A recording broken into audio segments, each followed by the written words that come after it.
సంగారెడ్డి జిల్లా కలెక్టరేట్లో గ్రామీణాభివృద్ధి పట్టణాభివృద్ధి శాఖల అధికారులతో కలెక్టర్ క్రాంతి వల్లూరు సమీక్షా సమావేశం నిర్వహించారు. ప్రభుత్వం చేపట్టిన మహిళా శక్తి కార్యక్రమంలోని 13 రకాల యూనిట్లపై అధికారులు చర్యలు తీసుకోవాలన్నారు. మహిళా శక్తి లోన్ల సమస్యలను క్షేత్రస్థాయిలోనే పరిష్కరించాలని కలెక్టర్ ఆదేశించారు. మదర్ యూనిట్ పౌల్ట్రీ అనేది 25 టార్గెట్ ఉంది. అవి అన్నీ కూడా with in next by September 7th September first week వరకు కూడా అన్నీ కూడా గ్రౌండ్ అయిపోవాలి. అలానే మిల్చ్ యానిమల్స్ టార్గెట్స్ రివైజ్ చేయండి. బై అక్టోబర్ వరకు మొత్తం కూడా టార్గెట్స్ కంప్లీట్ అవ్వాలి. గ్రౌండింగ్ అన్నీ కూడా కంప్లీట్ చేయాలి.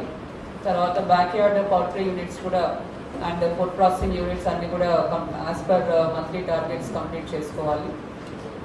క్యాంటీన్స్, ఈవెంట్ మేనేజ్మెంట్ ఇవి high priority items. So highest level DRDO and ACLB మీరు పర్సీవ్ చేసి ఇవన్నీ కూడా 1 monthలో మనకు గ్రౌండింగ్ అయిపోవాలి. There should not be any further delay in grounding of canteens, event management and this mobile fish retail units ఇవన్నీ కూడా మనం అనుకుంటే ఇమీడియట్గా అయిపోతుంది, అంతే simple as that. So with in 1 month ఒకటి సెప్టెంబర్ ఎండ్ వరకు ensure that all this big events or big units are grounded. Highest level we will intervene. If required, I will also speak if anywhere bankers if any problem.